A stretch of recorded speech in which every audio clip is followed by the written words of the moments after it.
السلام علیکم محترم ناظرین و سامعین، خوش آمدید کہتے ہیں آج کی اس ہماری ویڈیو میں۔ مزید اچھی ویڈیو کے لیے ہمارے اس چینل دین تعلیم کو سبسکرائب کریں تاکہ آنے والی ویڈیو کی اپڈیٹ آپ تک پہنچ سکے۔ حضرت سیدنا علی المرتضیٰ کے قبول اسلام کے بارے میں مروی ہے کہ حضرت سیدنا علی المرتضیٰ چنانچہ حضور نبی کریم صلی اللہ علیہ وسلم کے زیر سایہ پرورش پا رہے تھے، اس لیے آپ نے جب حضور نبی کریم صلی اللہ علیہ وسلم کو المومنین حضرت سیدنا خدیجہ رحمۃ اللہ کو عبادت میں مصروف دیکھا تو حضور نبی کریم صلی اللہ علیہ وسلم سے دریافت کی کہ آپ یہ کیا کر رہے ہیں؟ حضور نبی کریم صلی اللہ علیہ وسلم نے فرمایا، ہم خدائے واحد کی عبادت کرتے ہیں۔ حضرت سیدنا علی المرتضیٰ نے دریافت کی کہ یہ کیسے عبادت ہے؟ حضور نبی کریم صلی اللہ علیہ وسلم نے فرمایا، یہ اللہ کا دین ہے اور اللہ نے مجھے اپنے دین کی تبلیغ اور لوگوں کی رشید و ہدایت کے لیے چنا ہے۔ میں تمہیں اسی اللہ وحدہ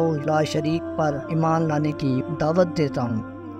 حضرت سیدنا علی المرتضیٰ نے جب حضور نبی کریم صلی اللہ علیہ وسلم کی بات سنی تو حیران ہو گئے اور پوچھا کہ میں نے پہلے کبھی اس دین کے بارے میں کچھ بھی نہیں سنا، اس بارے میں فیصلہ کرنا مشکل نظر آتا ہے، اس لیے میں اس بارے میں اپنے والد سے مشورہ کر آپ کو بتانا چاہتا ہوں۔ حضور نبی کریم صلی اللہ علیہ وسلم نے فرمایا، علی تمہیں اس بات کا حق حاصل ہے، لیکن بھی تم اس بات کا ذکر کسی اور شخص سے نہ کرنا۔ حضرت سیدنا علی المرتضیٰ نے حضور نبی کریم صلی اللہ علیہ وسلم سے وعدہ کیا کہ میں اس بات کا ذکر کسی سے نہیں کروں گا۔ چنانچہ اس رات جب حضرت سیدنا علی المرتضیٰ سونے کے لیے لیٹے تو وہ اس بات پر غور کرتے ہوئے سو گئے۔ اللہ تعالیٰ نے آپ کے قلب و روشنی عطا فرمائی اور آپ نے اپنے والد بزرگوں سے مشورہ کیے بغیر اگلے روز حضور نبی کریم صلی اللہ علیہ وسلم کی خدمت مقدس میں حاضر ہوا۔ اس نے عرض کی